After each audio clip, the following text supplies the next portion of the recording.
Hola, buenas noches a todas y a todos. Buenas noches. Buenas. Les ruego me disculpen por este retraso, que hoy sufrí un ataque de la ley de Murphy, y que todo lo que pudo salir mal, salió mal, pero creo que sobrevivimos. Sobre todo mi computador estuvo a punto de tener un contacto súbito con el piso, pero todo salió bien. Aquí estamos. Que faltan un par de personas, pero mientras tanto quería comentarles, bueno, que hoy vamos a tener la clase en tres partes. Primero vamos a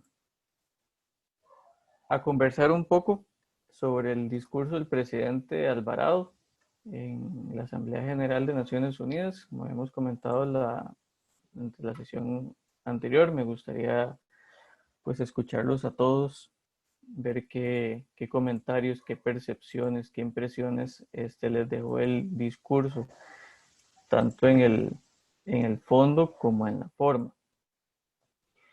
Luego, como ya es norma para nosotros, vamos a hacer un pequeñito repaso de lo que conversamos la semana anterior y ya para finalmente ver los temas que nos corresponden a esta sesión. Probablemente hacia el final de la clase nos tomemos también unos minutitos para hablar sobre el examen que ya se nos acerca la próxima semana. Sin más preámbulo y para no perder más tiempo, podríamos comenzar con algunos comentarios acerca del discurso del presidente. Me resultó interesante ver cómo en el desarrollo del foro virtual hay algunas ideas que entre ustedes comparten muy bien acerca de Costa Rica, sus recursos de poder blando y algunas estrategias que podría desarrollar para incrementarlo o para impulsar, fortalecer quizás su nivel de influencia a nivel internacional. Creo que quizás por ahí podríamos hacer una mezcla entre lo que discutimos en el foro, que por cierto tengo que agradecerles por su participación a todos. Estuvo realmente interesante, muy nutrida la discusión, y por otra parte el discurso del presidente. Voy a darle primero la palabra a Andrea para que nos cuente, nos comparte sus reflexiones. Adelante, Andrea. Hola, buenas tardes. Bueno, respecto al discurso, no me pareció nada novedoso, es muy clásico, los temas son bastante repetitivos. Se ven muchos temas de los que hablamos en el foro, como usted mismo lo menciona. Eso fue lo que más me llamó la atención, que tanto el discurso, o sea, se parece mucho, casi que fue como un copy-paste del discurso del año pasado, como de los anteriores.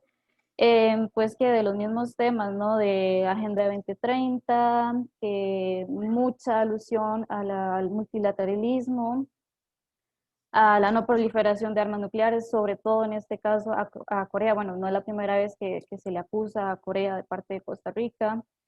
Em, Incluso me llamó mucho la atención la recitación del mismo poema de Jorge de Bravo. Entonces me pareció como muy poco, no sé, preparado, tal vez como, no sé, tal vez de ese lado lo sentí así.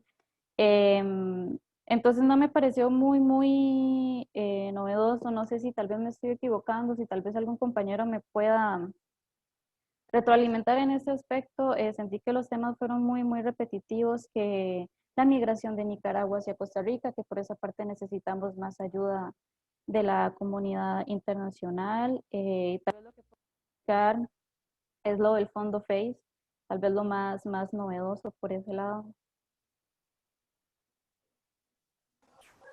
Ok.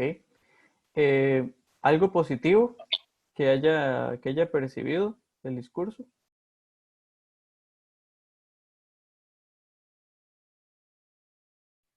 ¿Positivo en qué sentido, perdón?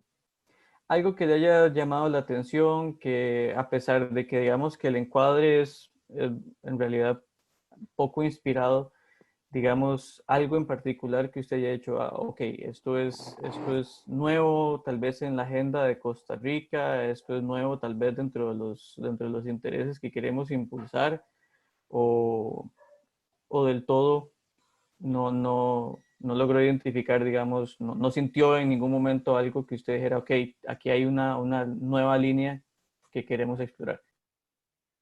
Pues tal vez podría decir en ese aspecto, pues replantear y dar a lucir a Costa Rica de nuevo en los derechos humanos, en el desarrollo sostenible.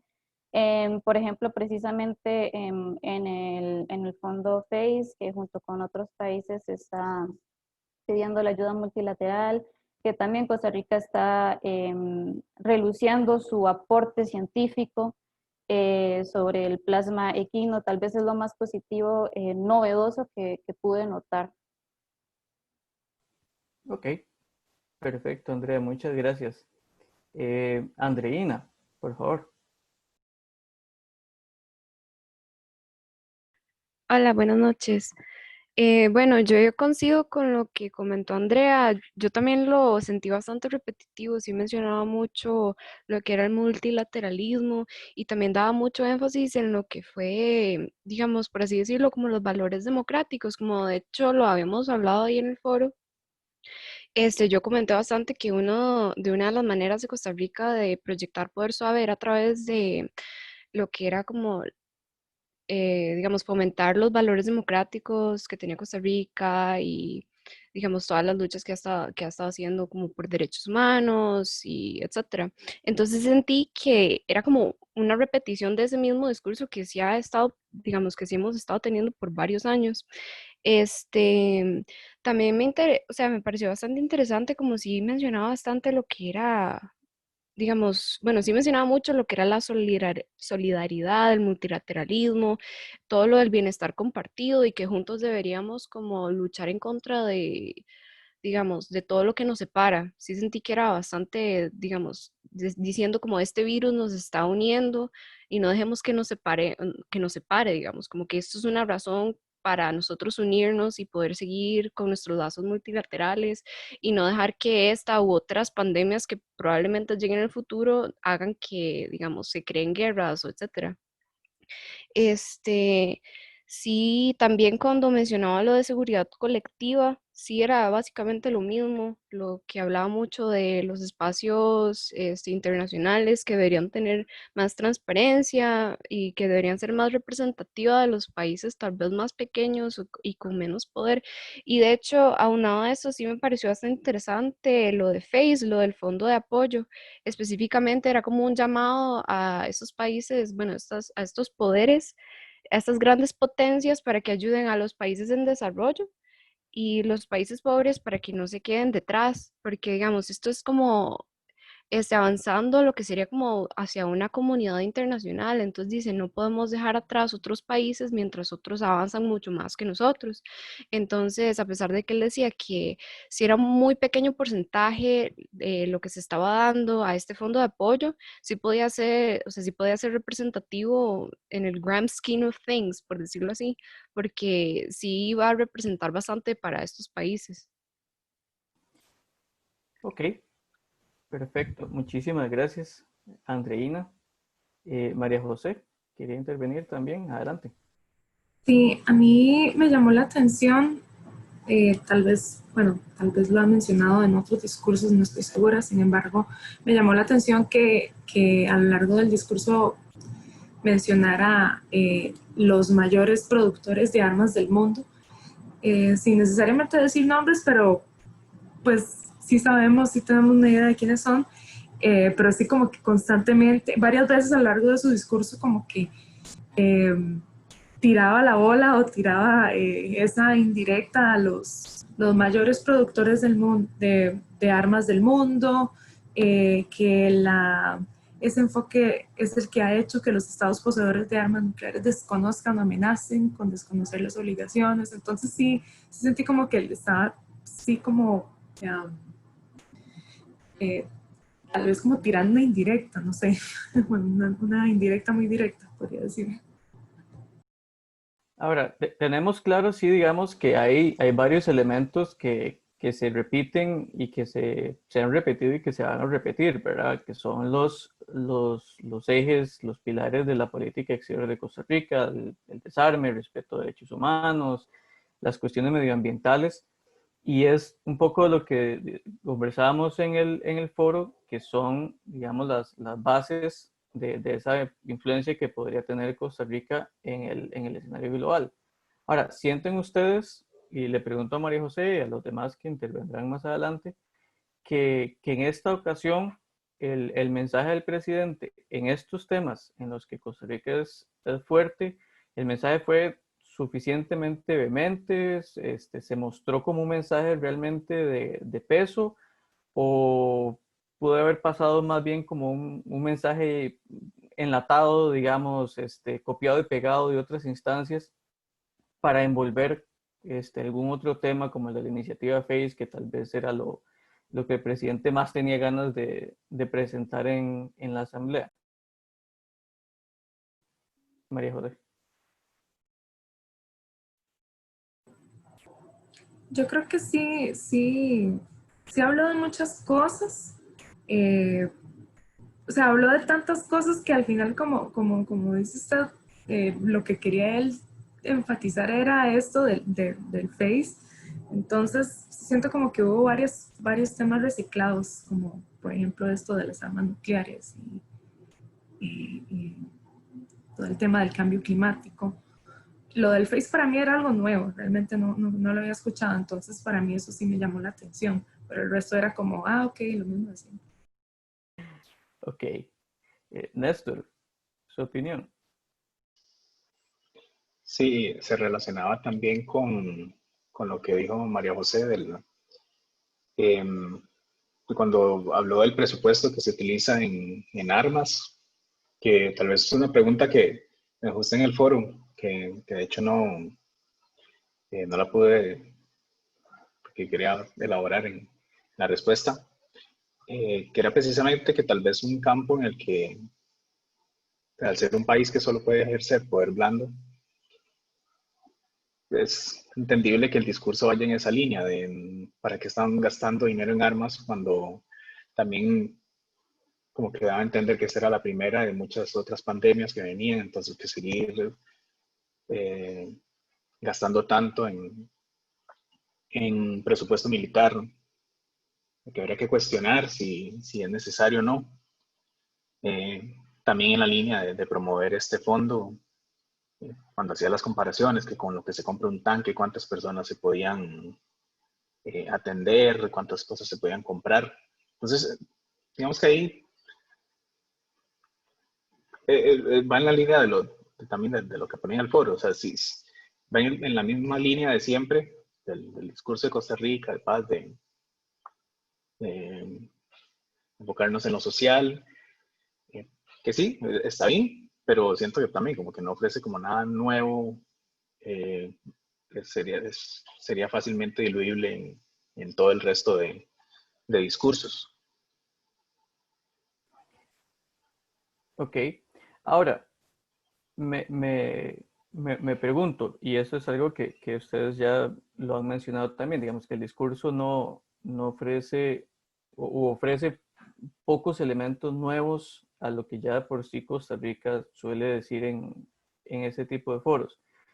Pero me pregunto, ¿qué de nuevo podríamos ofrecer, verdad? O sea, tenemos un discurso ya muy fuerte en temas conocidos, y como comentábamos en el foro, hay algunos otros temas que tal vez están comenzando a tomar una relevancia.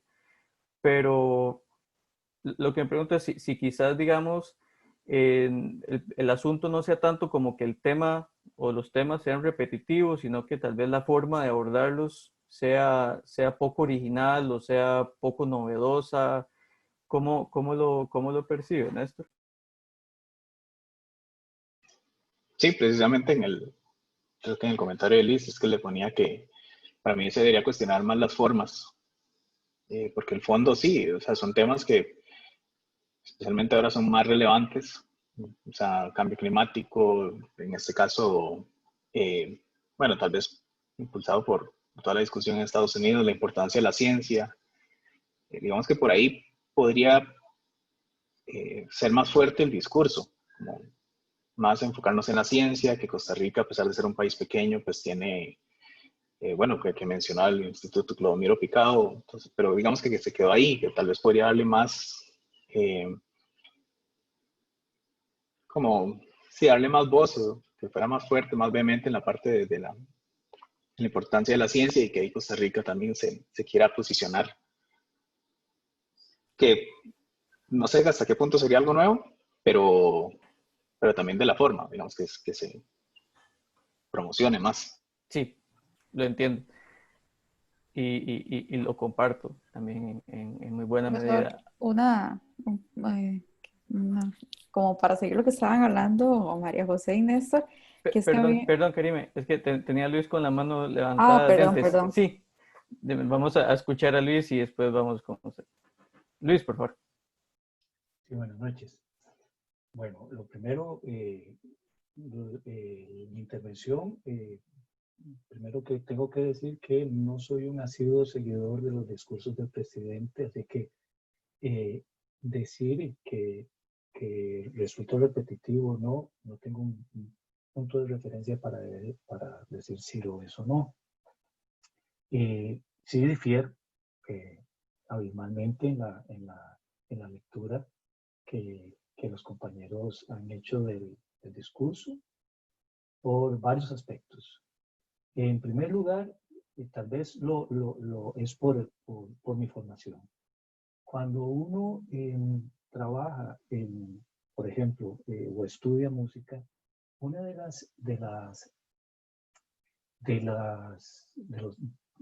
las cosas que más se admiran de los grandes maestros es cómo a partir de un elemento logran construir una obra y ese elemento se reitera y se transpone y se modifica. Así que yo no veo mal que un elemento se presente una y otra y otra y otra vez en el discurso. Sí concuerdo con Néstor que a veces el tema es tal vez la forma, que podemos encontrar una manera de cómo un mismo motivo se presenta de diferentes perspectivas. Ahora, voy al marco teórico de Nye. Cuando Nye habla del poder blando, siempre, o más bien, no siempre, dice, tenemos que pensar en ese poder blando, en poder ¿para qué? ¿Ok? Nosotros podemos pensar que ese discurso nos resulta obvio, repetitivo y hasta cansado, pero lo estamos viendo desde una perspectiva de un costarricense para el cual muchos de esos aspectos son cotidianos y son algo que vemos todos los días. En realidad, a mí me parece que la estructura del discurso estuvo bien. Me parece que la reiteración sobre ciertos puntos, lejos de ser eh, inadecuada, me parece que eso marca línea. Y en el caso del discurso donde entrando al discurso de una vez aborda el tema de la pandemia y además le da un giro distinto al de los otros signatarios diciendo esto es solamente una alerta primaria, tenemos que entender que el mundo va a seguir así. Eso es una buena forma de engarzar con ese mensaje de llamado hacia el multilateralismo. Ahora, ¿quién más que Costa Rica, que depende de eso, tiene que hacer un llamado repetitivo sobre la necesidad de ese multilateralismo? O sea, si no lo hiciéramos nosotros, ¿quién lo va a hacer? Y luego, yo creo que de alguna forma logren marcar bien, o más bien logra complementar bien desde un aspecto moral, el poner esas ideas alrededor de el centro, digamos, lo que a nosotros nos pareció, creo que a todos nos pareció más novedoso respecto al Face o al FASE, no sé cómo se quiera llamar, y una serie, porque no fue solamente esa, o sea, hubo varias propuestas interesantes que tal vez, como creo que Néstor, o no sé si Andreina fue la que dijo, que tal vez lo que le faltó fue énfasis, en eso estoy de acuerdo, de que tal vez faltó énfasis, pero hay que tomar en cuenta también el tema de que a veces es un discurso que realmente es corto, ¿verdad?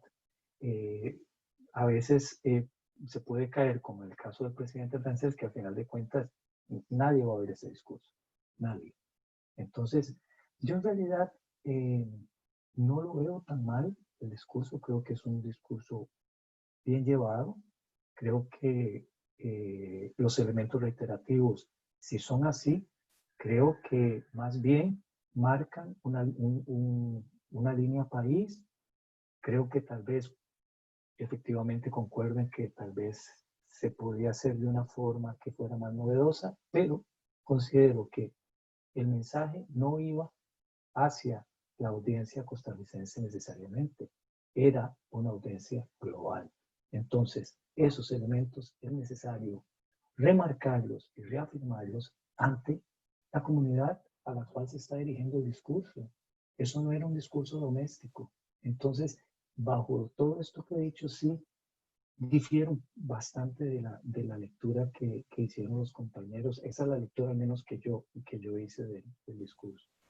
Muchas gracias, Luis. Sí, en efecto, como lo mencionábamos, ¿verdad? Hay temas que se han dicho, se dicen y se dirán por siempre en este tipo de discursos, porque efectivamente son el fuerte de Costa Rica, ¿verdad? Son los temas a los que nosotros buscamos siempre darle voz y como bien decía Luis, en efecto, incluso de alguna manera hasta se espera que sea Costa Rica quien levante la voz sobre determinados temas.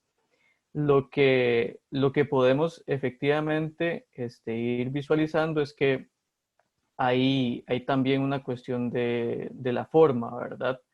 De cómo alineamos, cómo ejecutamos algunas acciones o cómo presentamos algunos hechos de forma que el mensaje sea un poco más atractivo, sea un poco sin perder el motivo, digamos, central, la idea central, pero que de repente se sienta como un mensaje más fresco, más atrayente para, para aquellas personas, digamos, o aquellos líderes que no necesariamente lo hayan escuchado anteriormente.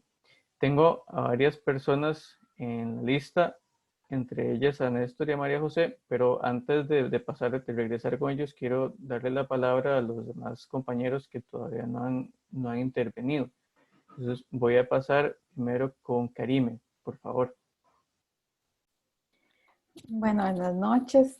Creo que Luis dijo varias cosas que yo tenía en mente, pero digamos, lo primero es que me pasa igual que Luis, no había escuchado, tal vez, digamos, con tanta atención un discurso del presidente, entonces yo no podría decir, ¿verdad?, que me parece repetitivo, pero sí me imagino que hay temas de que siempre que es una problemática actual, entonces son temas que igual se van a tener que repetir en todos los años, ¿verdad? Y no creo que solo Costa Rica, otros países que también tengan como la intención de hacer, o sea, llamar a la atención de ese problema para que alguien, ¿verdad?, haga algo, que a alguien le llegue el mensaje, por decirlo así.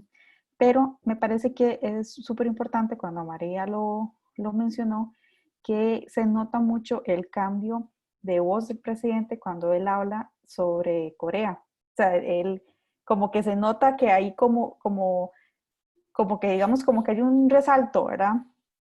Como que él quiere resaltar eso. Entonces, yo sí lo noté mucho, yo estaba como escuchándolo, cuando como que me hizo volver a ver la computadora, ¿verdad? Entonces siento que esa forma de hablar, ¿verdad?, corporal, es importante cuando él quería hacer exactamente, llamar la atención sobre este tema.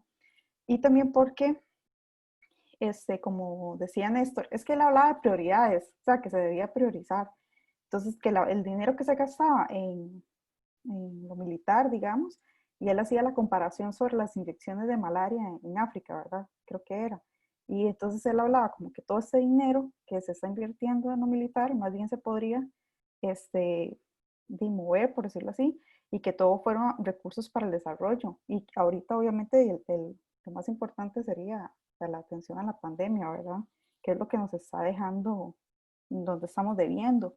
Y me parece que, aunque sean temas que igual se repiten con el tiempo, él supo cómo amarrarlo todo con la pandemia. Entonces, como que, o sea, él empieza hablando de eso y en diferentes partes del discurso, como que vuelve a decir, es que la pandemia es el inicio, ¿verdad? Entonces, y vuelve a amarrar las ideas, o sea, y continúa, que también eso me pareció muy interesante porque, digamos, bueno, repito, ¿verdad? Yo no había escuchado los discursos de antes, pero aunque sigan siendo los mismos temas, la pandemia está influyendo en toda la agenda de todos los países, entonces es importante, siento que el mensaje del presidente es importante en ese sentido, de que tenemos que tener en cuenta que eso que está pasando ahorita nos puede seguir pasando o no sabemos cuándo va a terminar, ni siquiera esta, y que entonces podemos priorizar,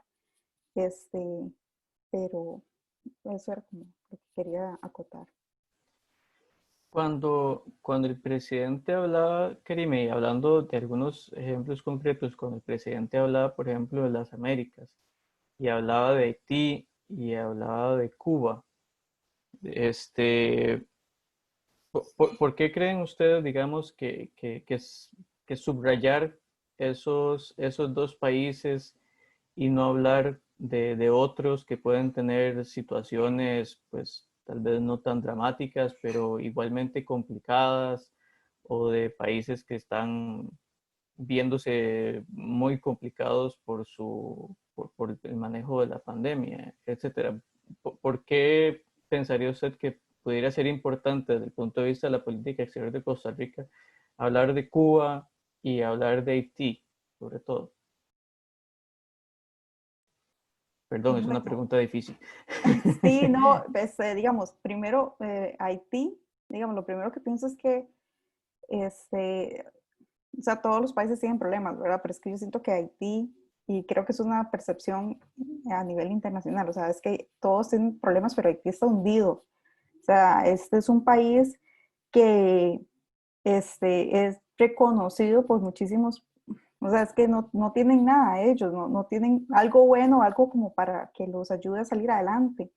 Incluso Haití tiene, cuando se habla de la patria a nivel internacional, ¿verdad? Siempre se hablan de allá, países de otro continente y tan lejos, y no, pero en Latinoamérica tenemos el ejemplo en Haití y el conflicto con República Dominicana, ¿verdad? Entonces, o sea, siento que por eso tal vez se quiere resaltar mucho Haití.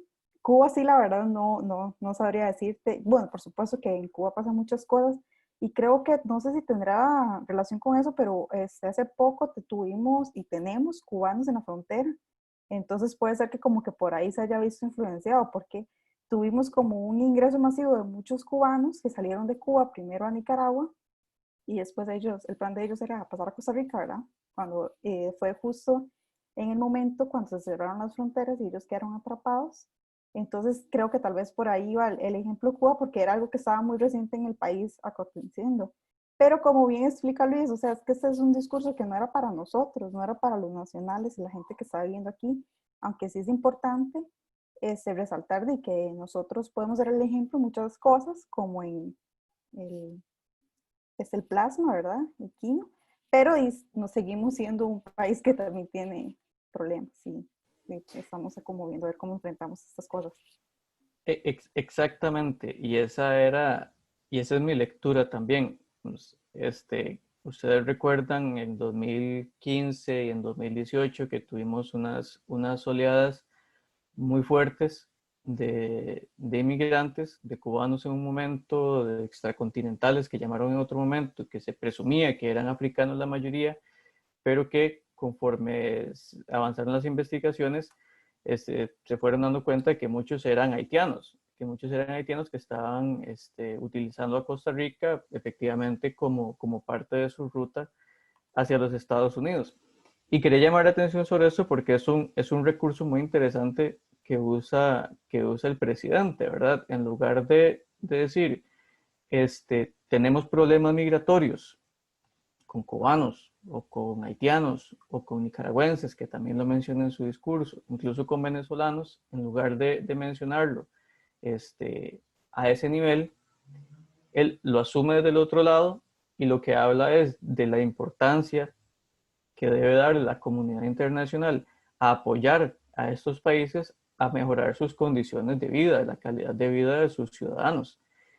Esto, por supuesto, que desde el punto de vista de Costa Rica, lo que quiere decir es que ellos mejoren su calidad de vida para que no tengan que emigrar en las condiciones en las que lo están haciendo.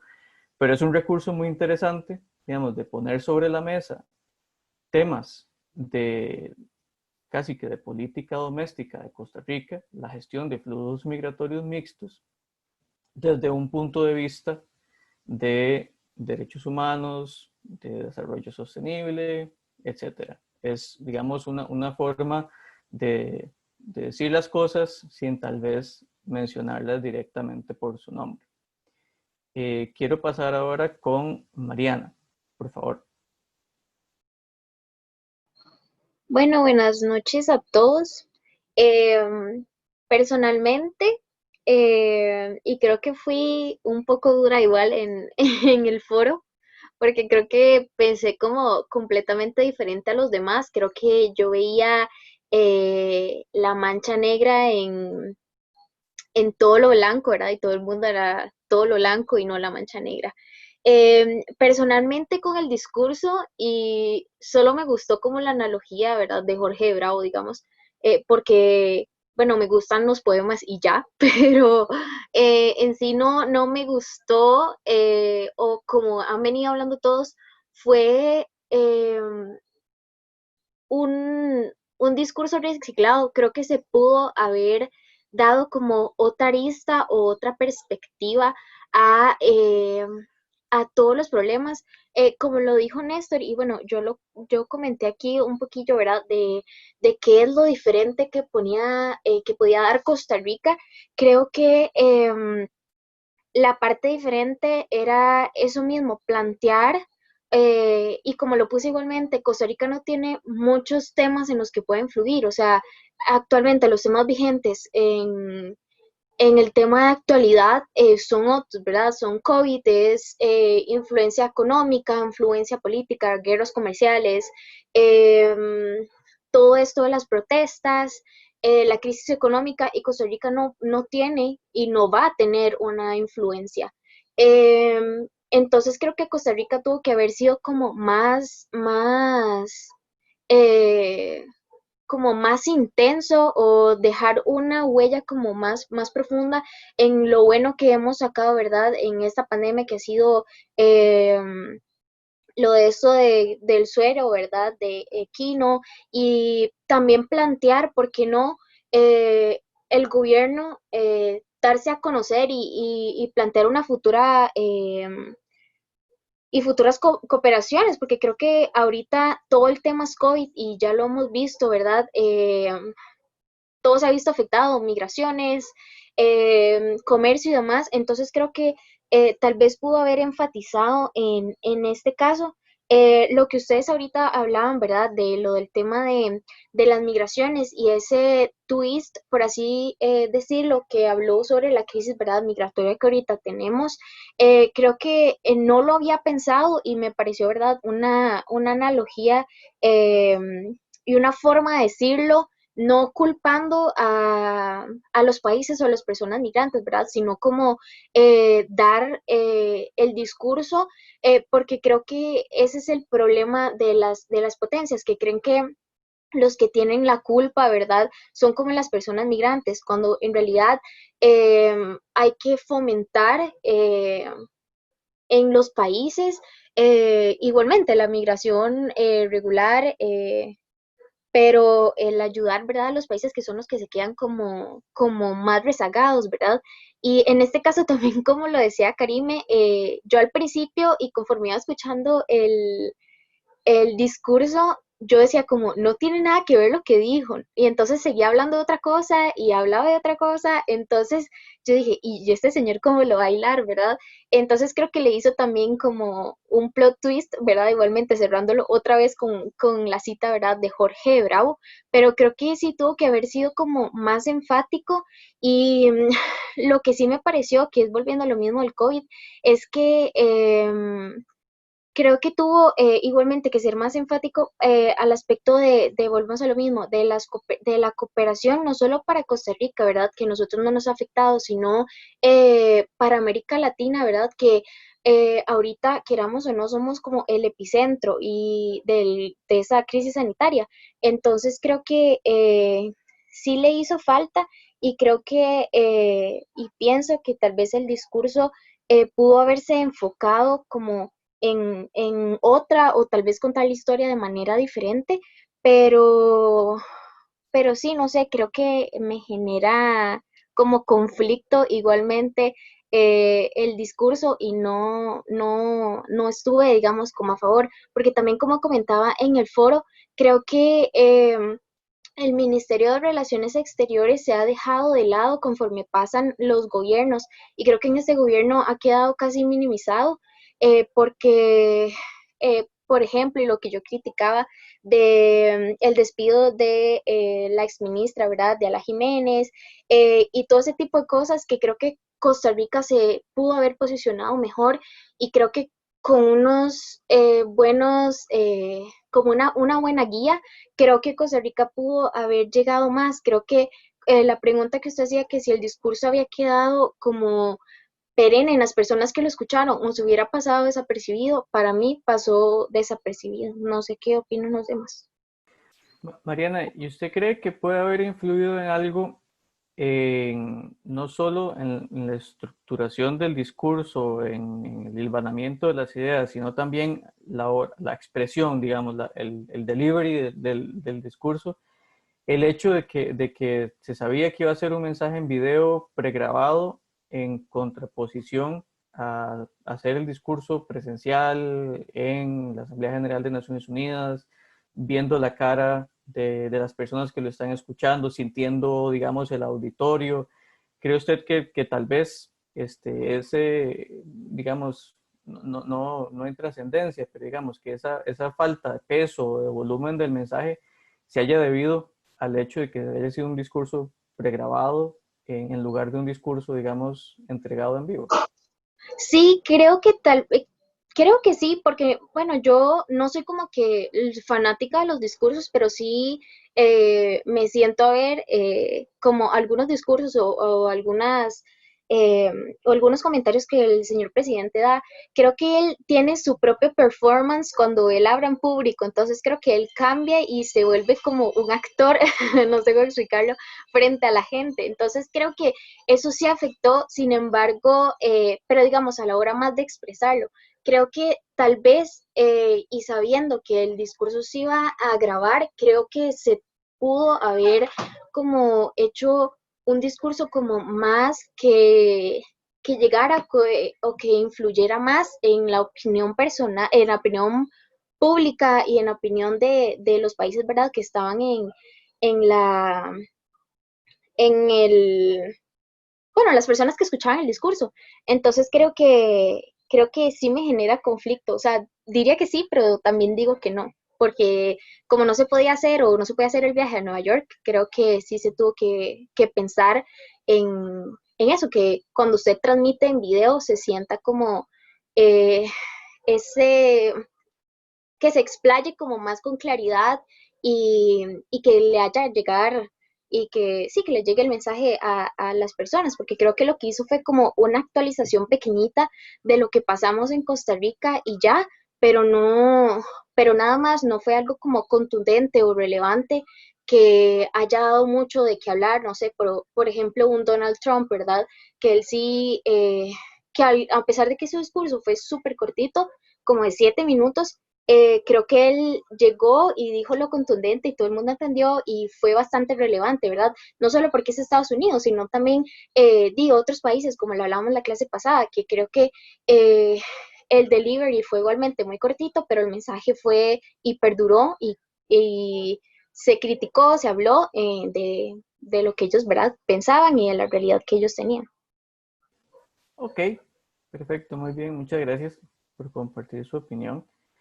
Creo que ahí tal vez nada me gustaría así agregar que sí, sí, yo también lo noté Ujú. muy, él, bueno, no sé, ahora que lo pienso, no le he puesto atención a los últimos discursos, que él tendía a utilizar más ademanes, aquí fue más como que nada más mantenía las manos así, cuando podía hacer así, y fue como nada más eso, o sea, no hubo mucho lenguaje corporal, Claro, es pero que no sé, ajá, pensemos también en que en esta instancia en particular, él ni siquiera podía saber quién lo estaba escuchando o no, ¿verdad?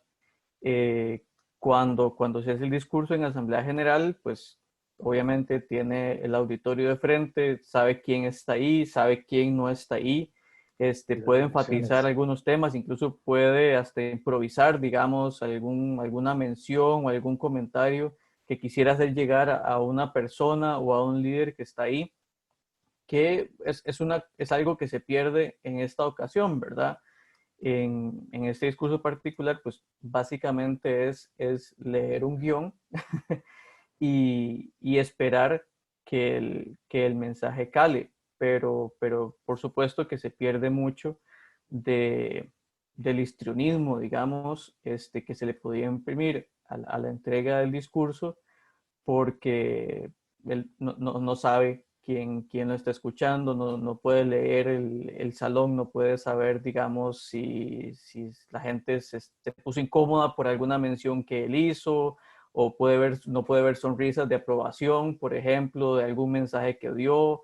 Este, ¿Verdad? Es una circunstancia complicada y creo que en parte eso explica por qué el discurso fue más bien conservador, en el sentido de no ahondar en temas que pudieran ser, no polémicos, pero digamos que salidos de la norma, porque no había una manera de medir cuál podía ser la reacción. Entonces quizás tal vez una idea era más bien mantenerlo dentro del estándar de un discurso costarricense, introduciendo algunos temitas nuevos que las circunstancias que vivimos lo demandan. Quiero seguir con Natalie, por favor. Hola, profe. Hola a todos. Buenas noches. Eh, yo no quería que me dijera, porque por mi formación, etcétera, es la primera vez que me pongo a jugar, de que hago un análisis de un discurso. Anteriormente vi el discurso del presidente de la Asamblea Legislativa, digamos, ha sido como lo más próximo. Y ahora ¡pum!, ¿verdad? Analizar un discurso. Este, y, y claro, me quedo bastante, pues ahí, en como poco a poco pensar, no puedo decir lo que dijo Andrea precisamente, que no puedo decir que es un discurso reciclado porque desconozco de esa posibilidad. Por otra parte, sí puedo hablar de la forma, ¿verdad? Que lo que usted hablaba anteriormente es sumamente difícil. Bueno, yo al menos ahorita no me veo bien, no se me ve bien la cara, a pesar de que puse la cámara. Y esto de la virtualidad, digamos, genera esa impersonalidad que tiende a ser fría y áspera hasta cierto punto y por tanto limita la emisión del mensaje. Digamos, respecto a la forma, esto es lo que puedo decir, ¿verdad? Y me llamó la atención lo que él dijo de esto, de que de la agenda de acción Addis Abeba, que yo tuve que buscar a ver qué era, y el marco del Sendai. Entonces, yo dije, bueno, ¿qué es esto? Por Dios. Y bueno, también me gustó que hiciera, que mencionara algo que a mí también me gustó en la comunidad, bueno, a nivel internacional, que fue el pacto entre Emiratos Árabes y Israel, que fue un acontecimiento histórico y interesantísimo, y me gustó que lo mencionara. Y también me pareció hasta ahora, digamos, yo quedé como con eso de qué raro, de Haití, Venezuela y Cuba, ¿verdad? Pero después de la conversación, entonces también me parece interesante. ¿Qué más puedo decir? No sé qué más puedo aportar. Una pregunta. Ujú. Cuando el presidente habla, por ejemplo, de reforma a ciertos organismos multilaterales para mejorar su representatividad, para mejorar, en términos generales, su funcionamiento. Eh, Sabemos que Costa Rica desde hace muchos años es abogado de la reforma del Consejo de Seguridad de Naciones Unidas, ¿verdad? No casado necesariamente con alguno de los modelos que se han sugerido, pero Costa Rica es uno de los países que se ha sumado muy vocalmente a esa reforma. ¿Cree usted que que la voz de Costa Rica puede pesar en un impulso como este de reforma de un foro tan importante como el Consejo de Seguridad? ¿O, o si pasará nada más como un mensaje dado porque es parte de los discursos de Costa Rica sin pena ni gloria, por decirlo así? Puchica, yo pienso que, bueno, hay otra cosa que quisiera decir, ¿verdad? Que tal vez él hizo mucho énfasis en la parte del desarme y que todo el desarrollo de investigación del suero eh, equino, digamos, ha sido gracias a la inversión que Costa Rica ha hecho en investigación y en educación, gracias precisamente a la abolición del ejército. Esto anteriormente. Ahora, yo pienso que sí tiene peso. O sea, no es no son palabras que se las lleva el viento. De una u otra manera, aunque sea, digamos, pequeñito o que, ¿verdad? Sí, ¿verdad? Costa Rica, pequeñito, no es el hegemón, ¿verdad? Pero sí, al formar parte de este Consejo de Seguridad, y incluso él dice, eh, la impunidad no es aceptable. Eso también me llamó la atención, ¿verdad? Que sí, fue un poco, yo siento que sí, en esa parte fue enfático. Y no mucha, pero sí algo de mella, digamos, tal vez como la gotita, ¿verdad? Entonces, no es algo que va a quedar ahí en el discurso como tal.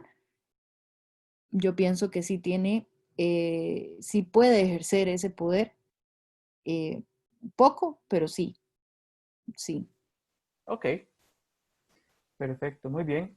Muchísimas gracias a todos por sus opiniones, por sus comentarios. Veo en el chat ahí que estaban comentando algunas cosas. La agenda de acción de Addis Abeba, efectivamente, y el marco de Sendai, no sé si lo conocen, el marco de Sendai trata sobre la reducción del riesgo de desastres. Es un acuerdo que se firmó también en el 2015 para promover la cooperación y la asistencia entre países para la prevención de riesgos y desastres, con un énfasis particular en los efectos del cambio climático, pero no limitado solo a ello. Es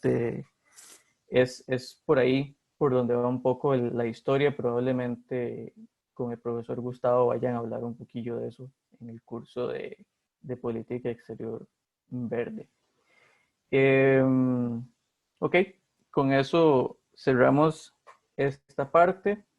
Para ser muy breve, con respecto a lo que hablamos de la vez pasada, ya regresando a nuestro tema de modelos de análisis de política exterior, la semana anterior conocimos dos modelos. El modelo del actor racional, que básicamente lo que nos propone es que el actor, el Estado, en este caso, va a escoger siempre dentro de un universo de alternativas posibles, siempre va a escoger la alternativa óptima. Va a tomar siempre la decisión óptima que le lleve a la consecución de sus objetivos. Esto parte del supuesto de que el Estado es unitario, es una entidad unitaria y que es además perfectamente racional, que tiene claro qué es lo que quiere hacer, cómo quiere llegar a ello, que tiene la capacidad de tener frente a sí todo el naipe de alternativas posibles y que siempre va a elegir la alternativa que le lleve a cumplir de forma óptima sus objetivos. Conversamos también, digamos, del otro lado de la otra cara de la moneda acerca de los modelos psicológicos, que lo que nos explican, lo que nos tratan de explicar es que esta racionalidad completa no es posible porque el Estado no es una entidad despersonalizada que toma decisiones racionalmente, sino que las decisiones son tomadas por personas, por seres humanos, que por el simple hecho de serlo estamos sujetos a una serie de sesgos cognitivos que influyen, inciden en la forma en la que se procesa la información y en la que se toman las decisiones. Entonces, estos modelos psicológicos lo que nos tratan de explicar es que la toma de decisiones en materia de política exterior, especialmente, no es un proceso perfectamente racional, sino que está influenciado en gran manera por estos sesgos cognitivos, que son característicos del ser humano y que ellos deben ser tomados en cuenta a la hora de analizar una decisión de política exterior. Eso es en dos platos lo que discutimos la semana anterior. Quisiera más bien abrirles el espacio a ustedes si tuvieran alguna pregunta o algún comentario antes de comenzar, de sumergirnos con los tres modelos que vamos a conocer hoy. Si alguien tiene algún comentario o alguna pregunta, puede intervenir sin ningún problema. En mi caso quedaron bastante claros los dos modelos. Ok, perfecto. Si no hubiera nada en particular que quisieran comentar al respecto, entonces vamos a entrar al estudio de tres modelos más que son los que nos van a completar, digamos, este cuadro de los diferentes modelos para el análisis de política exterior. Los que vamos a conocer hoy son el modelo de Rosno sobre política exterior y su preteoría. Vamos a hablar sobre el modelo burocrático y vamos a hablar sobre el modelo organizacional. Estos dos modelos últimos fueron impulsados principalmente por un politólogo estadounidense que se llama Graham Allison. Son bastante simples, son un poco limitados, pero en determinadas circunstancias, y como lo vamos a ver más adelante, pueden tener muchísima utilidad. El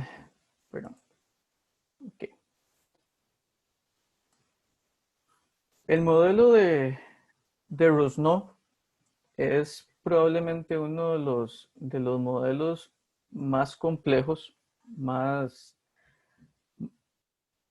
más difíciles de asimilar porque es altamente abstracto.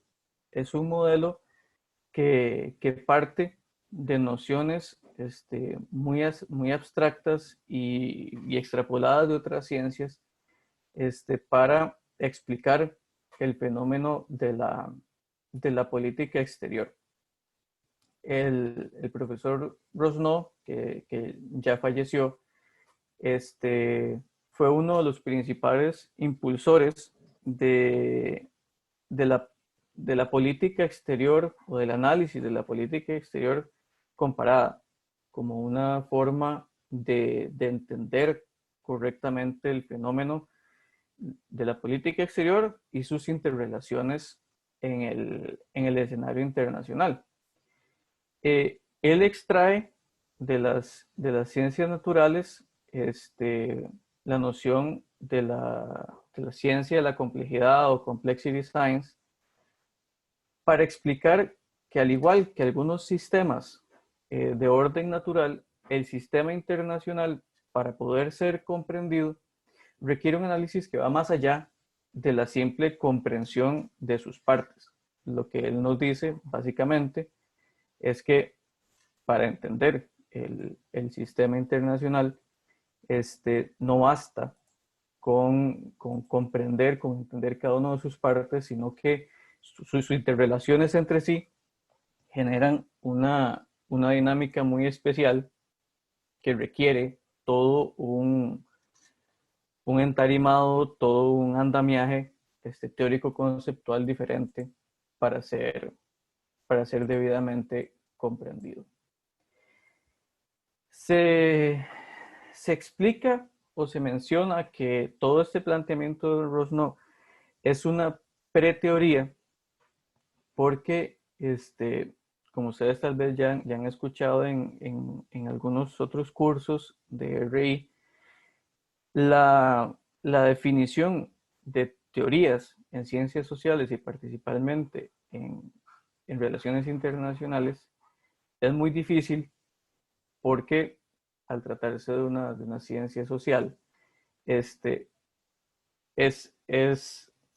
prácticamente imposible lograr determinar relaciones de causalidad, relaciones de causa-efecto, etc.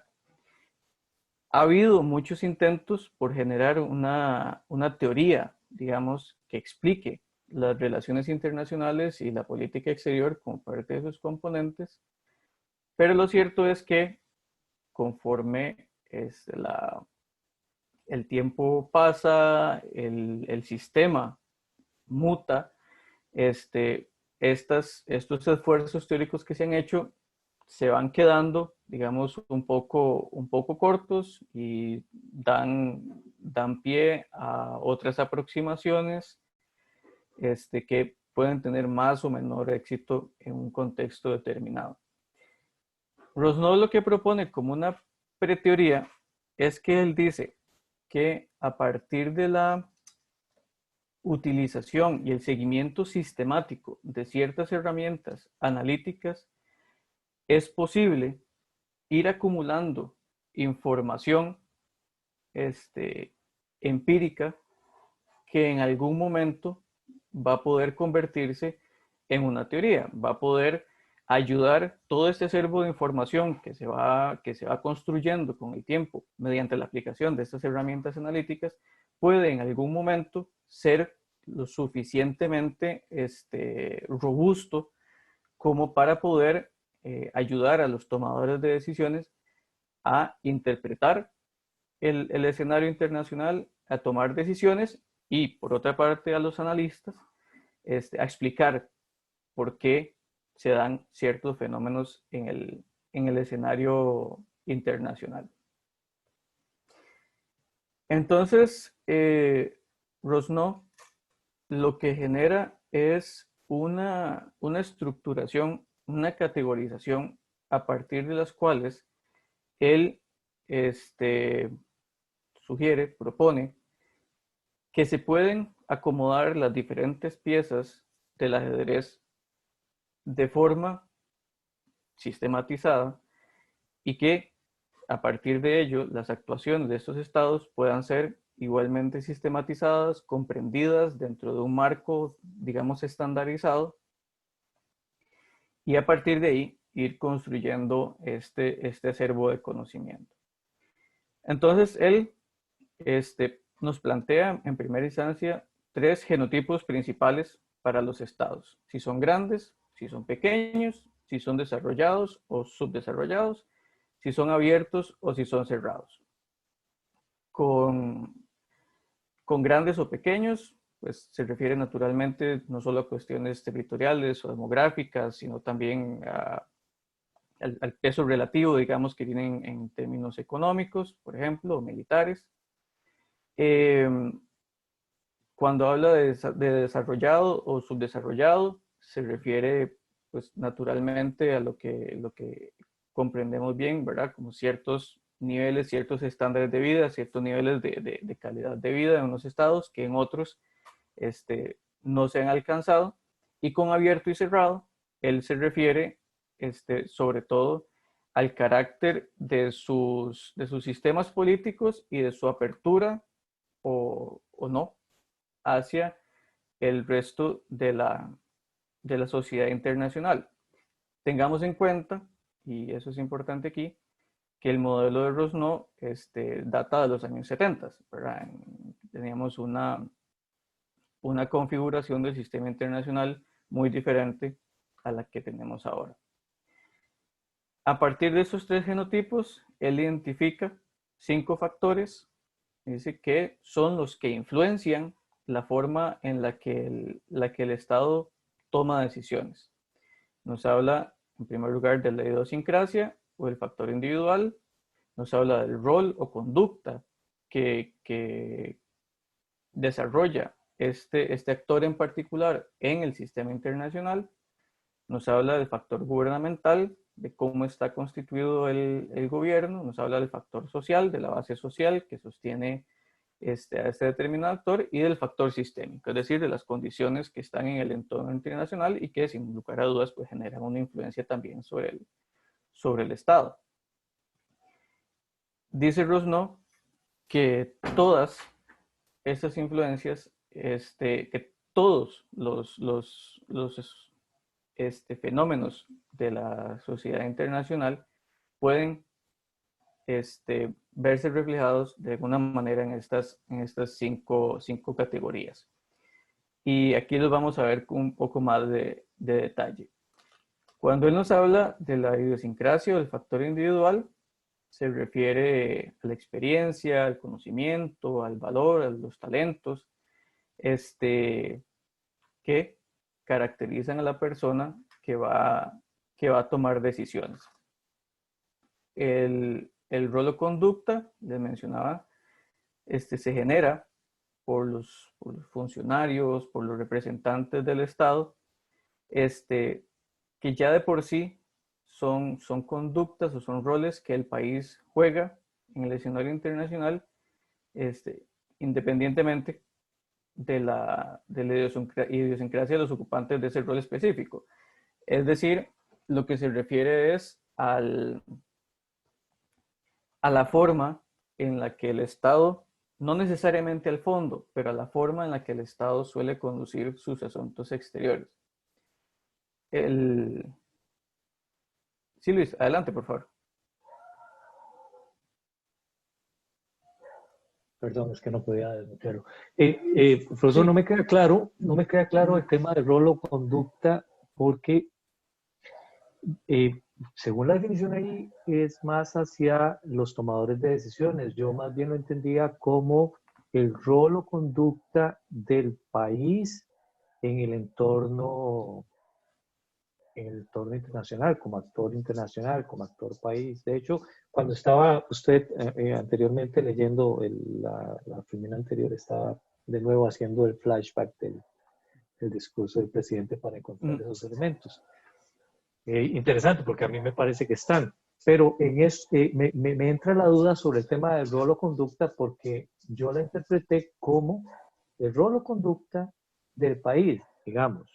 El rol o conducta del país digamos, Costa Rica en el entorno de cómo se conduce ese país, si su actuar es consecuente a través del tiempo, con ciertos principios, etcétera, y así el rol de todos los países. Entonces, pero no sé si estoy entendiendo bien, pero aquí más se está hablando de los funcionarios, más bien lo entiendo como hacia la toma de decisión, de los tomadores de decisiones. No sé si estoy entendiendo bien. En realidad gracias Luis, en realidad lo que se refiere, es decir, efectivamente al rol o conducta del país en el escenario internacional, lo que pasa es que, claro, esta conducta se da a través del comportamiento de los funcionarios, ¿verdad? O sea, son los funcionarios del Estado en el exterior los que definen cómo se percibe esa conducta. Y este punto en particular, digamos, lo que trata de explicar es que independientemente de la idiosincrasia mía o de cualquier otro colega diplomático, digamos, la conducta general, lo que podríamos entender como la conducta de Costa Rica, va a ser siempre la misma. Es más o menos lo que intenta explicar este punto. Okay. Gracias. Luego, en tercera instancia, el factor gubernamental se refiere a la estructura del gobierno que facilita o limita la elección de política exterior adelantada por los tomadores de decisión. Naturalmente, no funciona igual en una democracia, ¿verdad? Relativamente centralizada, como la costarricense, aunque el poder esté dividido, el gobierno esté dividido en 3 poderes, pero digamos que hay una centralización importante del poder, como puede darse en otros países con otros tipos de gobierno, como las monarquías absolutas, donde hay cero desconcentración del poder, hay una persona que toma las decisiones, o el caso de otros países que tienen altísimos niveles de desconcentración y que necesariamente esto pues influye en la forma en que toma decisiones en general, pero en particular en materia de política exterior. El factor social pues se refiere a esos aspectos no gubernamentales que influyen en el comportamiento externo del Estado.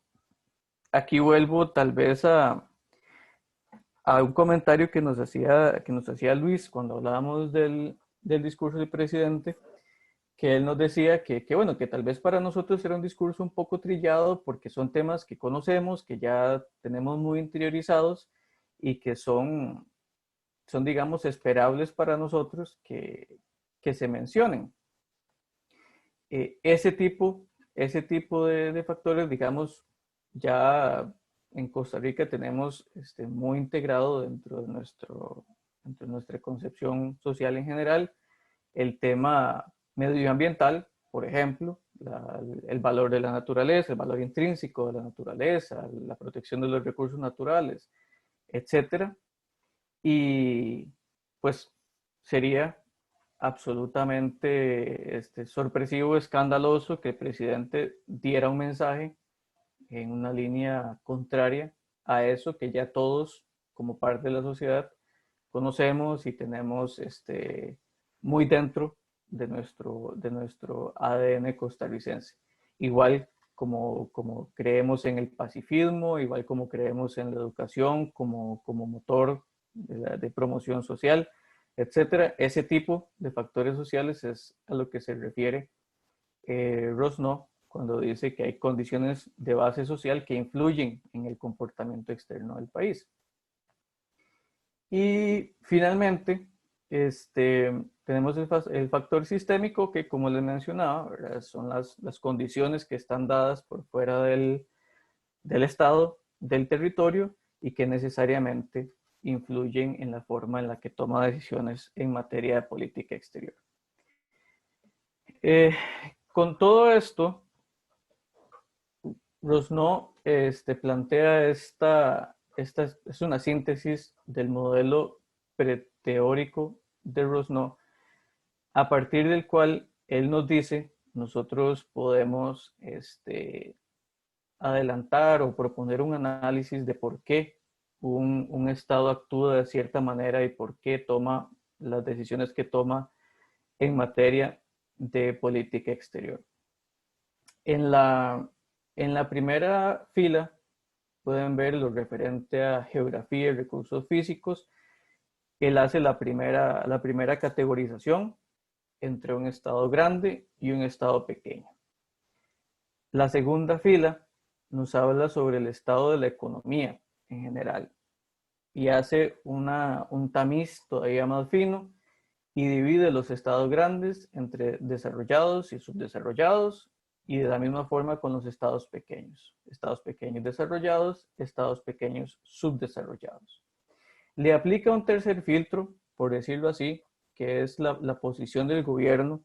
Si es un gobierno abierto, democrático, abierto a la globalización, digamos, abierto al mundo, o si es un gobierno cerrado, en los 4 casos: los estados desarrollados grandes, estados subdesarrollados grandes, pequeños, etc. Y pasa a explicarnos cómo para cada uno de estos casos hay una escala que parece ser, a partir del análisis que él ha desarrollado, que parece ser los elementos que influencian, que generan una influencia de mayor a menor influencia, nivel de influencia en el proceso de toma de decisiones. Entonces, por ejemplo, cuando él nos habla de un Estado grande, desarrollado y con un gobierno abierto, lo que nos dice es que el factor que mayor influencia ejerce en la toma de decisiones en materia de política exterior es el rol que desempeña, es la conducta del Estado en el escenario internacional. En segundo lugar está la base social, están esos factores sociales que le dan soporte a la política gubernamental. En tercer lugar, digamos que como a medio camino, está el factor gubernamental propiamente dicho, ¿verdad? El tipo de gobierno, la forma en la que está configurado el gobierno. En cuarto lugar, está el tema sistémico, que es muy interesante verlo en esa posición, pues sabemos que un Estado grande, desarrollado y abierto, como Estados Unidos, por ejemplo, es quien en buena medida determina los factores sistémicos, no es determinado por los factores sistémicos. Y finalmente está el factor idiosincrático. Esto era cierto por lo menos hasta el 2016, cuando sabíamos la política exterior de los Estados Unidos, con sus más y sus menos, inclinaciones hacia un lado o hacia el otro, solía conducirse de la misma manera. Los últimos años, desde 2016 hasta la fecha, hemos visto cómo los factores idiosincráticos del presidente de los Estados Unidos han adquirido una mucha mayor influencia en la forma en la que el país toma decisiones en materia de política exterior. Hay algunos ejemplos ilustrativos de cuando Rosnow propuso o comenzó a proponer su teoría en 1966. Hay otros ejemplos que yo traté de actualizar como para que lo pudiéramos ver de una manera más clara. Está claro, por ejemplo, en el caso de la Unión Soviética o de Checoslovaquia, que son países que ya no existen. Pero, de todas maneras, digamos que el entramado general sigue siendo válido.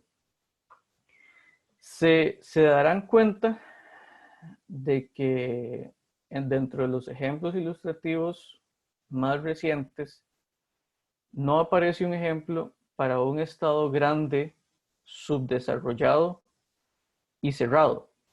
Y les confieso que no logré encontrar un buen ejemplo.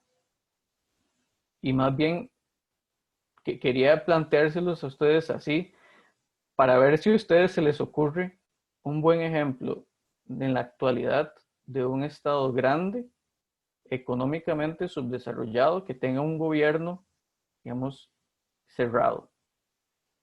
Si alguien tiene alguna sugerencia, este es un buen momento para plantearlo.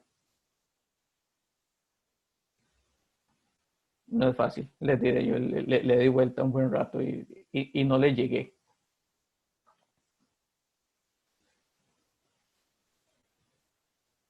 Sí, está ¿Alguien? complicado.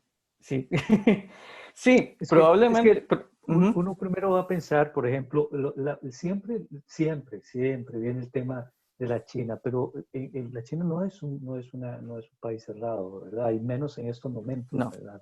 Entonces, y en estos momentos más bien es tremendamente abierto. Entonces, correcto. y el resto de países que podemos decir que son cerrados, pero no son países pequeños y habría que ver el tema de si son... Al contrario, no son países grandes. Sí, Porque si pensamos, por ejemplo, en, qué sé yo, en la misma Corea, cerrados Corea. la misma Corea, digamos. En primer lugar es que quedan muy pocos países que podríamos considerar como cerrados, digamos. Y hablemos, por ejemplo, de Cuba, por decir una cosa. Pero bueno, efectivamente, Cuba podría tener un régimen cerrado, es un país subdesarrollado, pero no es un estado grande, que pudiéramos llamar grande. Es complicado, se los dejo de tarea para que lo reflexionen, pero sí, Pero, Luis. profesor, disculpe, pero es que ni Cuba ni Corea son ejemplos porque en realidad tanto Corea como Cuba tienen relaciones con otros países que no tengan relaciones con, no sé, con Estados Unidos, pero Corea tiene relaciones con sus vecinos, digamos, en el caso, bueno, en el caso de la otra Corea, pues por ahí hay un proyecto que creo que fue Néstor el que lo ha mencionado, que no sé si eso cayó o no cayó, pero hay relaciones directas con China, por ejemplo, entonces no es necesariamente una economía cerrada, ¿verdad? En el caso de Correcto. Cuba, el bloqueo plantea una realidad económica de cierto tipo, pero no es cierto que, que se plantee como per se un país cerrado. Además, si tomamos en cuenta que este modelo se creó en una época de Guerra Fría, no podemos pensar en que Cuba iba a calzar ahí, porque Claro. precisamente estaba dentro de todo un eje de países dentro del mismo bloque ideológico. Entonces, no sé si habría que hacerle algunos ajustes Mi, para que calce. mi idea o mi lectura es que a partir de la caída del bloque soviético a principios de la década de los 90 del siglo pasado y el aceleramiento del proceso globalizador condujo o se tradujo a que ninguno de los grandes países, digamos, en términos físicos, se mantuviera en el subdesarrollo y se mantuviera cerrado. O sea, mi lectura es que estos países con esas tres características en específico se extinguieron en la concepción de Rosno, ¿verdad? A partir de los criterios que él usa, pero que estos países con esas tres características se reconvirtieron en otra cosa. Okay. En todo caso, lo que nos plantea el modelo de Rosno es esta matriz a partir de la cual él nos dice, aplicando estos criterios, es posible entender cuáles son esas variables de influencia sobre la toma de decisiones en política exterior. Y bueno, que a partir de ellas podría avanzarse un análisis o una explicación de por qué un Estado actúa como actúa. Como les mencionaba anteriormente, él fue uno de los principales impulsores de los estudios comparativos de política exterior. Es claro, ¿verdad? En su matriz, como él lo plantea, el análisis para cada uno de los diferentes tipos de Estado, él lo plantea en función de otros. Y fue, digamos, marcó un hito en el estudio, en el análisis de política exterior, porque planteó verdaderamente esas herramientas analíticas para entender en el mediano y largo plazo, conforme los análisis se fueran construyendo para lograr alcanzar esta teoría. Se lo van a encontrar en las lecturas que tienen para esta semana. Ya para el año 2009, por ahí, ya Ross no es que había dejado de creer en su modelo, pero ya había asumido una perspectiva diferente, dándose cuenta de que la simple aplicación de herramientas analíticas para generar un acervo de conocimiento que permitiera construir la teoría no parecía ser tan posible o tan alcanzable. Luis, ¿quería aportar algo más? Es que hay una parte que no me, como modelo de análisis, no llego a verle el modelo de análisis. O sea, a ver, como modelo de clasificación de, como él lo llama, creo que lo llama genotipo, ¿no? Algo así le dice. Ok, de país, para clasificarlo, eso, pues sí, me dice, y desde la perspectiva comparativa, me dice, ok, estos países, bueno, eso es lo que yo deduciría. Estos países van a tener una línea de comportamiento igual, pero no me dice nada de cuál es esa línea. Al menos no la logro ver. Ok. Lo que nos dice el modelo de Rosno, lo que nos invita a pensar es, ok, queremos analizar, por ejemplo, una decisión o una decisión de política exterior de Turquía. A partir de esa clasificación que él hace, nosotros podemos decir, bueno, que Turquía puede ser un estado pequeño en términos geográficos y de recursos físicos, es un país desarrollado, sin embargo, que tiene un modelo de gobierno más o menos cerrado, ¿verdad? Depende de cómo lo queramos ver, si desde la política interna o en la política exterior. Y nos explica que para un país con esas características, los elementos que influencian la toma de decisiones son estos. En primer lugar, las cuestiones de rol o conducta, luego el nivel sistémico, luego el nivel idiosincrático, el gubernamental y el social. A partir de ello es que entonces uno puede atreverse a decir, ok, según el modelo de Rosno, para un país como Turquía, el elemento que genera mayor influencia en la toma de decisiones es el rol o conducta del Estado. Y a partir de ahí se construye el análisis. De nuevo, son herramientas analíticas. Perfectamente usted puede decir, bueno, no, es que en el caso de Turquía en realidad no parece ser que el rol de Turquía, la forma en la que se conduce, sea realmente tan determinante. Pero tal vez el elemento sistémico sí. Digamos, tal vez podemos, y hablar de ejemplos concretos, tal vez podemos decir, bueno, Turquía aprovechó su posicionamiento geográfico en medio de la coyuntura de la crisis por migrantes que viajaban hacia hacia Europa en el 2015, que es un factor sistémico para avanzar posiciones en materia de política exterior frente a la Unión Europea, por ejemplo. Aprovechó una condición sistémica para avanzar posiciones de política exterior, para acercarse a la Unión Europea, para negociar con la Unión Europea, para obtener resultados de sus acciones de política exterior.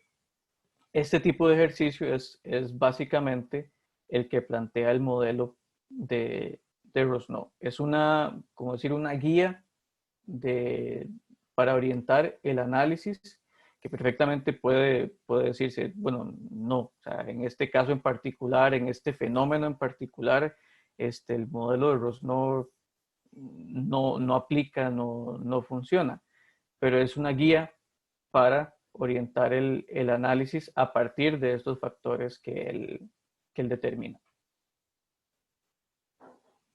Okay. Luego, en segunda instancia, yo sé que es un poco tarde ya, pero estos dos últimos temas que nos quedan en realidad son bastante breves. El modelo burocrático lo habíamos avanzado un poco cuando hablábamos de los modelos de toma de decisiones. El modelo burocrático lo que nos dice es que el gobierno, a donde se toman las decisiones de política exterior, no es una unidad sólida, ¿verdad? No es una entidad unitaria, como hemos dicho en varias ocasiones, sino que adentro de él se ubican diferentes actores con diferentes posiciones. Y que en última instancia, la posición o la decisión que adopta un gobierno viene dada por la interacción entre estos diferentes estados, entre estos diferentes actores, perdón, y el resultado de una negociación que busca, que se da a lo interno del mismo gobierno y que busca dar satisfacción a quien logre mover, jugar mejor sus cartas. Hay un ejemplo muy interesante que lo van a encontrar en las lecturas. Es un análisis de aplicación del modelo burocrático a la decisión que tomó el gobierno de Luis Alberto Monge de declarar la neutralidad costarricense. Van a encontrar una descripción muy interesante de cuáles eran los actores que estaban involucrados en el seno del gobierno en la toma de esta decisión.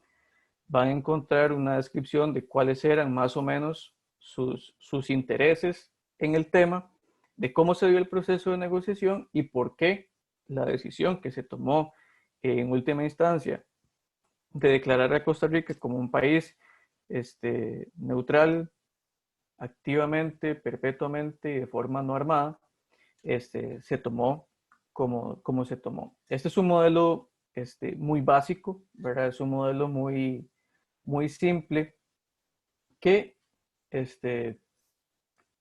a partir de su simpleza tiene algunas fortalezas y tiene algunas debilidades. Las principales debilidades sobre todo tienen que ver con cuestiones conceptuales. Digamos, el modelo que plantea Graham Allison no abunda demasiado, no es demasiado específico en su definición del poder o de la influencia o de la autoridad. Es decir, no es claro a la hora de decirle al analista, ok, defina a sus actores a partir de estos criterios. Los criterios son un poco difusos.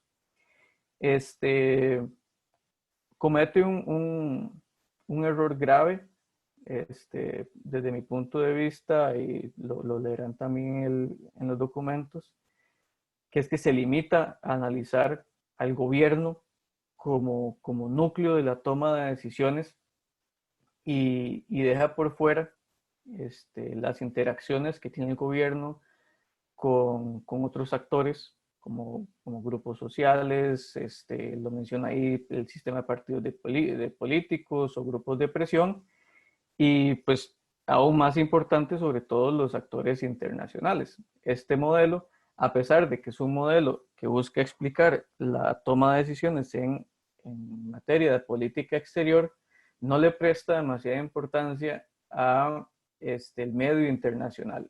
Parte del hecho de que ya este análisis fue hecho a la hora de que se toman las decisiones y no ofrece tal vez las mejores herramientas para la consideración del entorno internacional en ese proceso de decisiones en el núcleo de gobierno. Sin embargo, es un modelo válido que se ha utilizado en muchas situaciones y que puede seguir siendo utilizado dependiendo de el enfoque, lo que nosotros estamos buscando explicar. Bueno, ya les mencionaba esto que requiere una flexibilización, requiere la introducción de algunos otros elementos para que sea realmente más explicativo en términos de política exterior. Y finalmente, el modelo organizacional o modelo de proceso organizacional, que es también propuesto por Allison, lo que nos explica es que existe una cierta inercia organizacional que influye de manera importante en la toma de decisiones en materia de política exterior. Lo que nos dice es que no todas las decisiones en este ámbito llegan a las altas jerarquías, sino que muchos de los temas que debe decidir esta organización, hablamos de la Cancillería, por ejemplo, en el caso de Costa Rica, se resuelven a partir de esta inercia institucional. ¿Qué quiere decir o qué es esa inercia institucional? Bueno, todo el trasfondo de experiencias, de decisiones que se han tomado en situaciones similares, que se manejan como business as usual, ¿verdad? O sea, no requieren de todo el proceso de análisis racional que nos hablaba el modelo de actor racional, sino que a partir de lo que ya la organización sabe cómo se hace, se toman ciertas medidas, ciertas decisiones en materia de política exterior. Eso lo que nos dice es que efectivamente es en los mandos medios y en los niveles operativos a donde se toman muchas decisiones sin que necesariamente medie este análisis más grande o este análisis estratégico que normalmente se maneja en los niveles más altos. Nos explica Cashman, el autor, que este modelo tiene 4 características importantes. Una de ellas es que las decisiones que se toman lo que buscan es satisfacer, resolver el asunto que se tiene entre manos, a pesar de que la decisión que se tome no sea necesariamente la óptima. Lo que se busca es resolver, ¿verdad? El modelo, en segundo lugar, lo que nos dice es que los procesos de cambio son muy lentos en el tipo de organizaciones que toman decisiones o que funcionan bajo este modelo. Justamente porque, como es a partir de la experiencia previa que se toman decisiones el día de hoy, cuesta muchísimo introducir cambios. Los cambios se van dando muy poco a poco. Eso lo que nos quiere decir, por supuesto, es que es un modelo de toma de decisiones muy rígido. Nos expone también que este modelo es desarrollado, la toma de decisiones es desarrollada por profesionales cualificados con gran experiencia, que normalmente son estos mandos medios, en contraposición, como les mencionaba hace un momento, a esas élites o comités que están en la alta política, que normalmente tienen una visión más estratégica. Y finalmente, el modelo explica que bajo esta lógica, lo que se privilegia es la primera opción que resulte satisfactoria para resolver el tema del día, a pesar de que esta pueda no ser la mejor alternativa. Este modelo lo que nos explica o lo que nos quiere decir es que hay una manera también de entender por qué ciertos países toman las decisiones que toman en materia de política exterior. Tanto el modelo organizacional como el modelo burocrático, lo que nos explican es que no siempre la toma de decisiones viene dado a partir de un análisis racional, un análisis, digamos, específico para resolver un tema dado, sino que hay condiciones que se dan a lo interno de las entidades, de las unidades en las que se toman las decisiones, que también nos ayudan, nos pueden ayudar como analistas de política exterior, nos podrían ayudar a entender ciertas decisiones que se han tomado.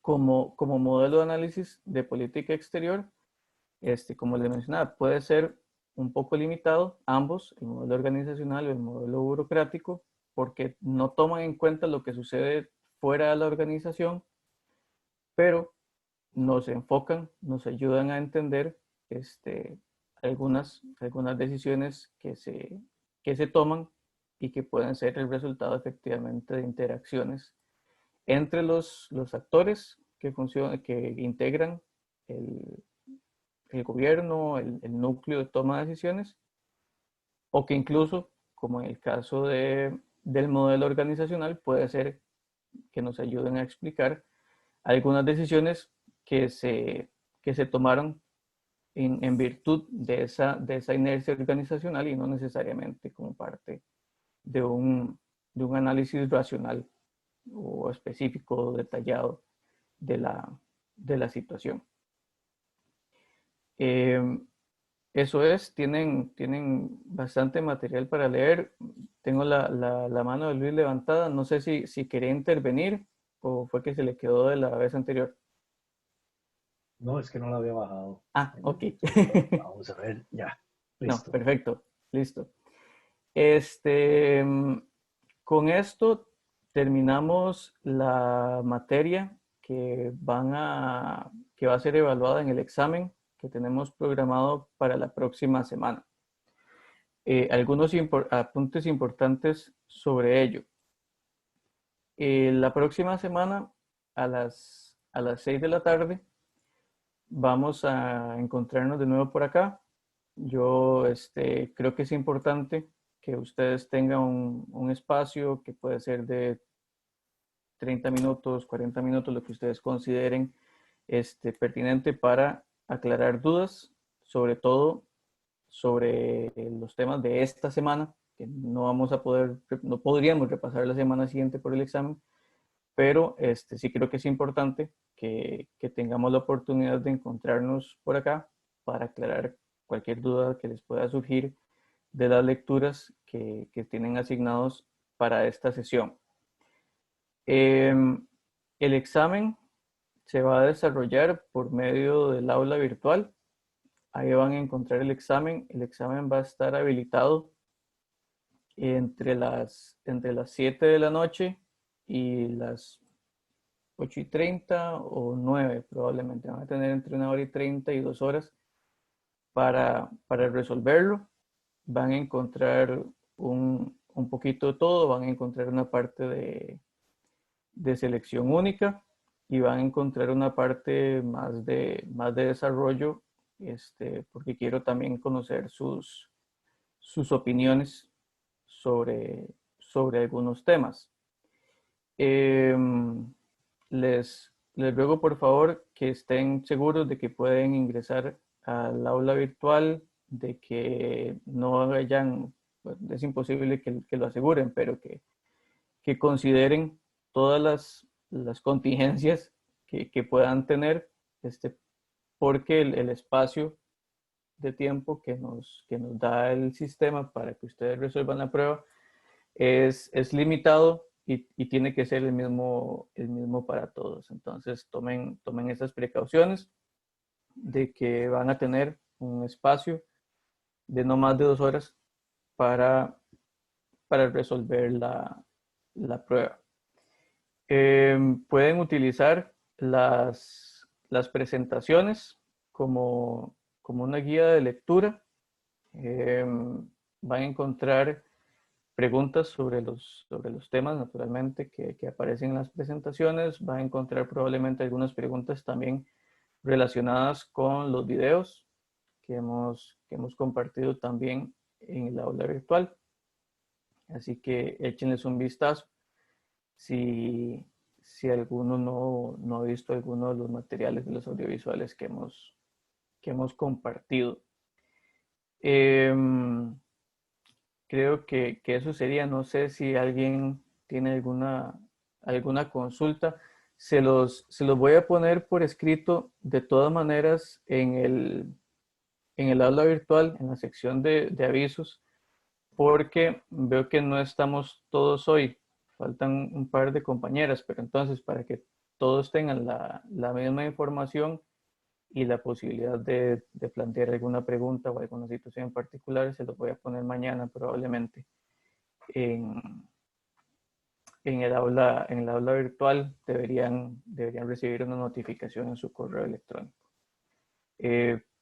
¿Alguna pregunta, consulta, comentario, anuncios parroquiales? ¿Don Luis? No, por igual. Listo.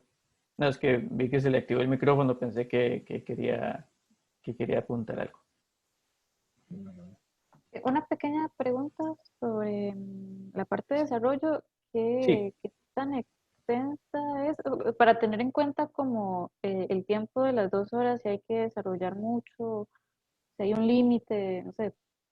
No, páginas. mi intención más bien va a ser que sean preguntas más orientadas hacia la opinión de ustedes. No creo que vayan a necesitar tiempo como para repasar demasiado la teoría, pero está pensado para que en 2 horas les dé tiempo suficiente para exponer. Incluso puede ser que les sobre un poquillo. Ok, gracias.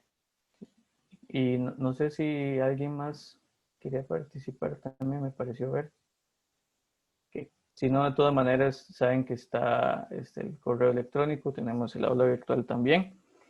Y pues nada, hoy se nos extendió un poquito más la clase de la cuenta, pero creo que estuvo muy interesante. Les agradezco mucho otra vez por su participación en el foro. Realmente me pareció un ejercicio muy interesante. Espero que para ustedes también el intercambio de informaciones haya parecido enriquecedor, y por compartir también sus comentarios sobre el discurso del presidente, que era una actividad que no teníamos contemplada, pero que me parece que vale la pena también para que vayamos adelantando y vayamos afinando esa vena analítica, que al fin y al cabo es lo que persigue este curso. No les quito más tiempo. Pueden ir a ver la última media hora del debate entre Joe Biden y Donald Trump. Tal vez no es la actividad más divertida para un martes en la tarde, pero tal vez sí. Muchísimas gracias a todos y que tengan muy buenas noches. Muchas gracias, buenas noches. Muchísimas gracias. Gracias, Gracias. profesor. Buenas Muy bien, noches. buenas noches. Adiós. Buenas noches, hasta luego.